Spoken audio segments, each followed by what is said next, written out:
한 번에 합격 해커스. 국제법이란 무엇인가? 퀘스천.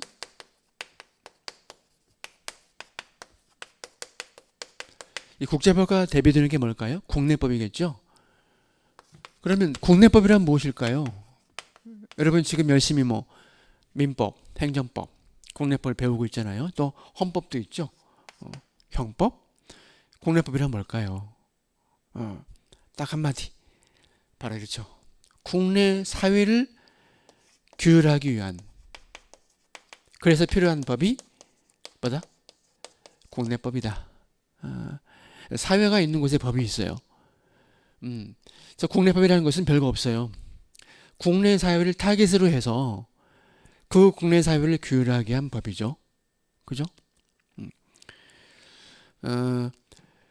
이런 법을 어떻게 하죠? 국가들은 필요하니까 만들죠. 입법. 만들면 뭐합니까? 지켜야겠죠? 누가? 국민들이. 그래서 국민들로 하여금 법을 지키도록 유도하기 위해서, 강제하기 위하여 법을 집행하죠. 이렇게 해서 입법화된 법의 목적을 실현하잖아요. 그죠? 이런 식으로 간단히 설명해도 되겠죠? 이와 같이 국내 사회를 규율하게 한 법이 뭐다? 국내법입니다. 국내 사회는 누구로 구성되어 있나요? 그렇죠. 개인들로 구성되어 있죠. 여러분 같은 개인들로 구성되다 보니까 여러 가지 분쟁이 발생해요. 오늘도 살인사건, 또 전염병 확산되고 여러 사건들이 발생하잖아요. 이걸 방치하면 국내 사회는 질서가 없는 사회가 되죠. 그래서 국내 사회의 질서를 만들어내기 위해서 바로 입법부가 있죠. 입법하는 예를 들면 국회라든지 정부가 만들 수도 있고 사법부가 만들 수도 있고, 보통 국회가 만들지만 입법부가 법을 만들죠. 살인하지 말라 형법, 전염병 관련 법을 만듭니다. 그리고 집행하죠. 이렇게 해서 살인이 없는 사회, 살인을 예방하는 사회, 전염병이 없는 사회를 꾀하자. 그래서 국내 사회를 규율하기 위한 형법이라든지 전염병에 관한 법이 만들어지는 거예요. 그러면 국제법이란 무엇일까요? 국내법이 국내 사회를 규율하기 위한 법이라면 국제법은 쉽습니다. 국제사회를 규율하기 위한 법입니다. 그렇죠? 그럼 여기서 우리가 알아야 될 몇 가지 숙제가 생깁니다. 첫 번째, 국제사회는 어떻게 구성되느냐. 국내 사회는 보통 개인들로 구성되잖아요. 국제사회 역시 마찬가지일까요? 자, 이것은 역사가 증명하는데요. 바로 지금도 마찬가지입니다. 국가들로 구성되어 있죠, 주로. 그죠? 한국, 미국, 일본, 또 북한. 이들이 국경을 만들죠. 국경을 만들어서 실제 국제사회를 구성합니다.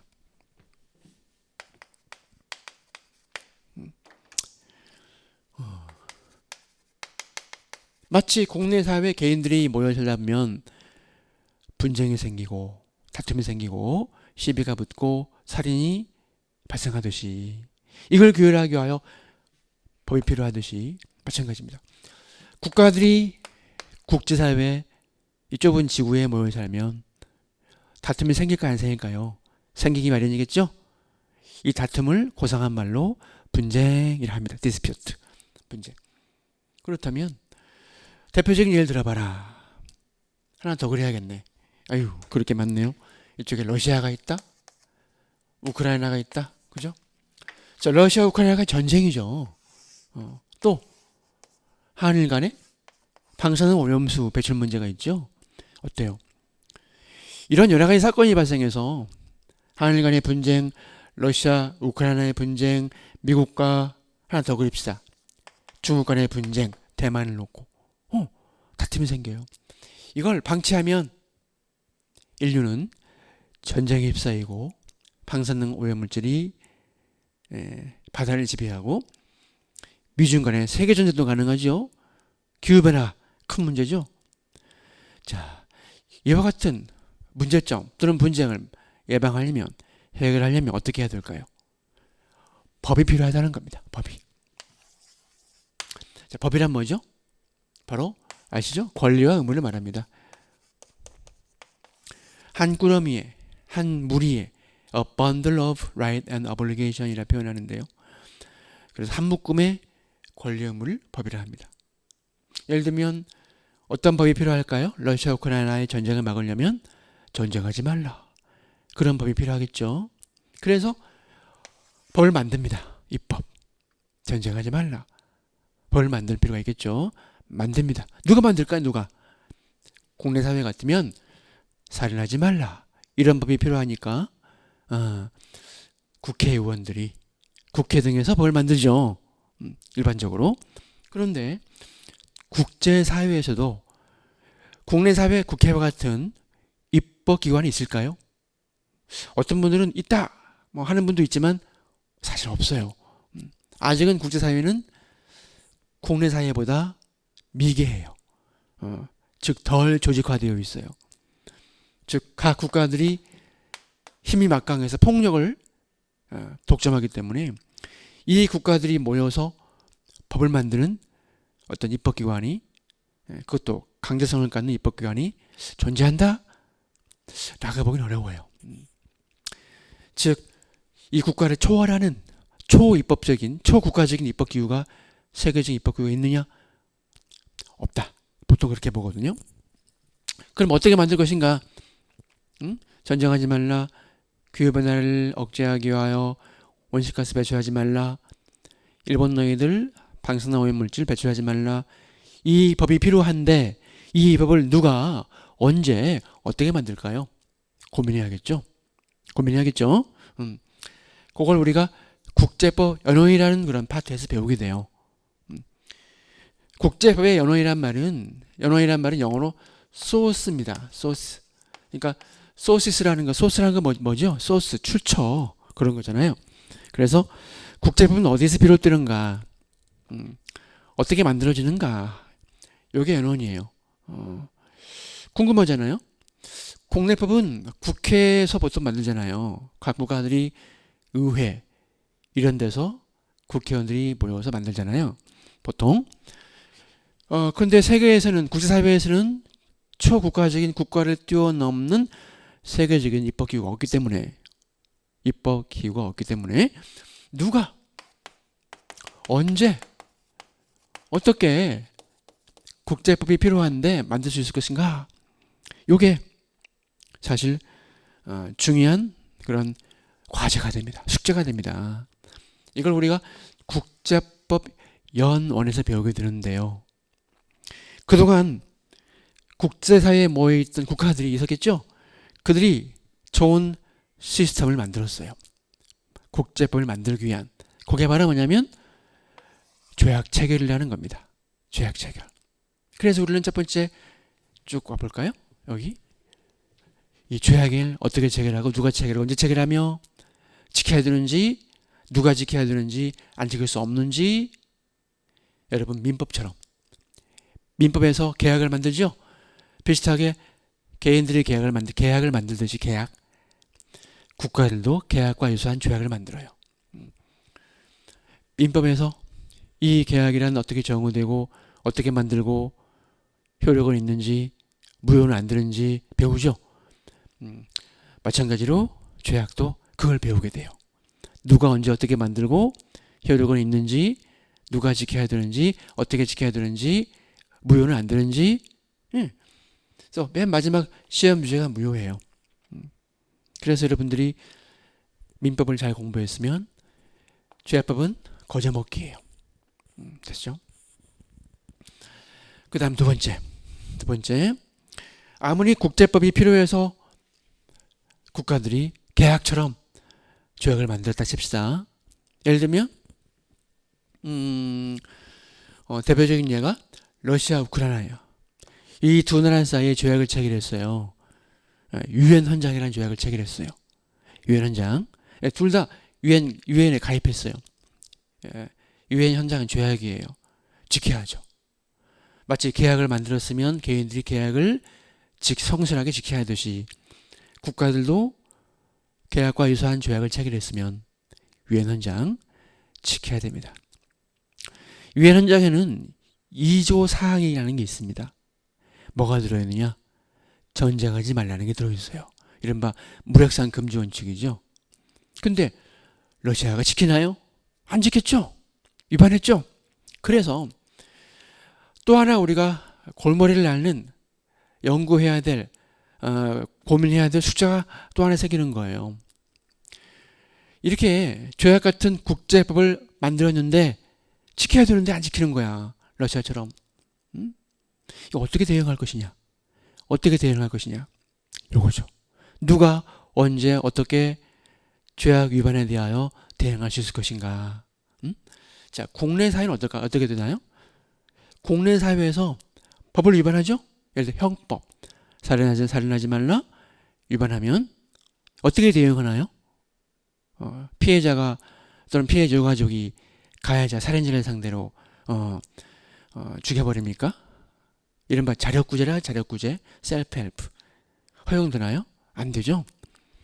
그럴 때는 공권력, 경찰, 검찰이 나서서 그 살인자를 검찰이 기소하고 재판을 통해 처벌하죠.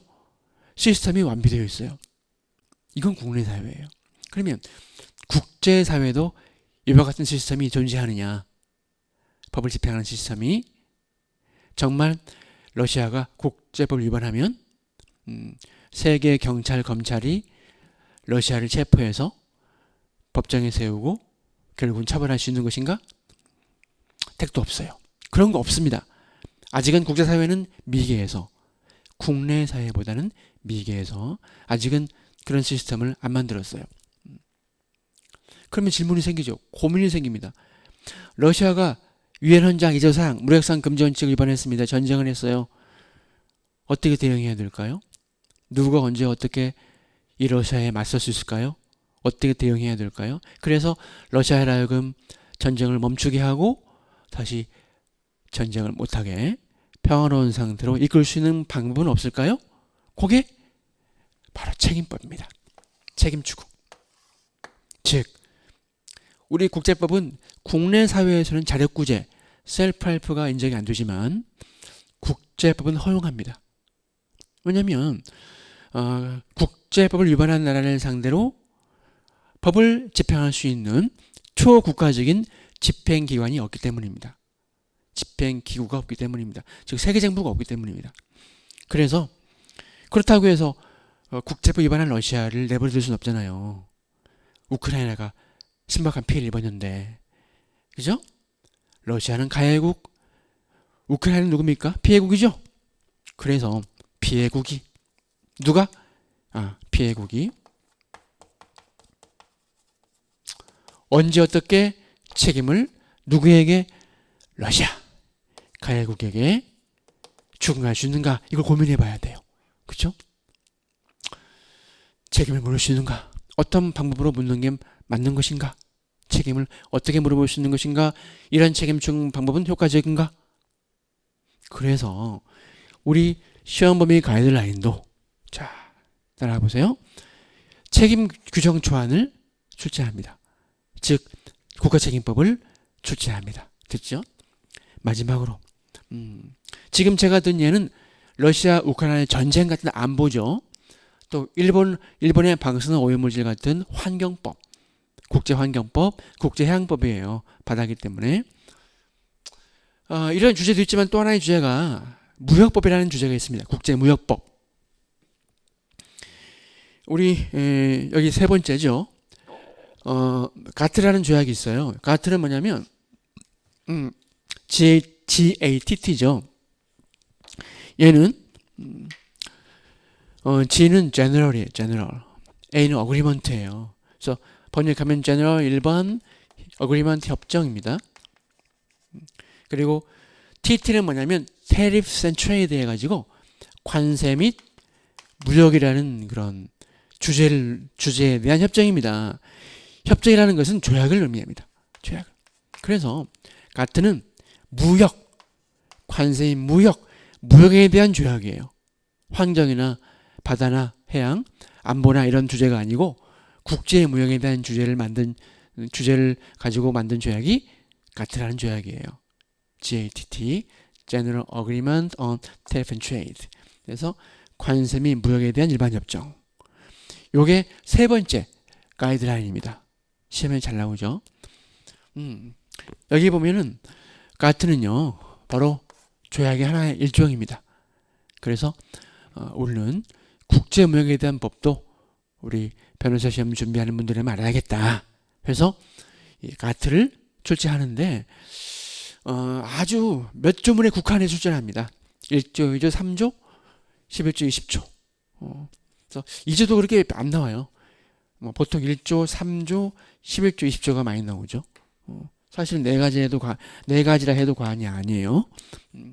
내용도 아주 간단하고 계속 반복해서 같은 문제를 출제하기 때문에 같은 주제를 출제하기 때문에 기출 문제만 잘 본다 해도 다 커버됩니다. 그래서 우리는 이 세 가지를 이제부터 검토하겠다.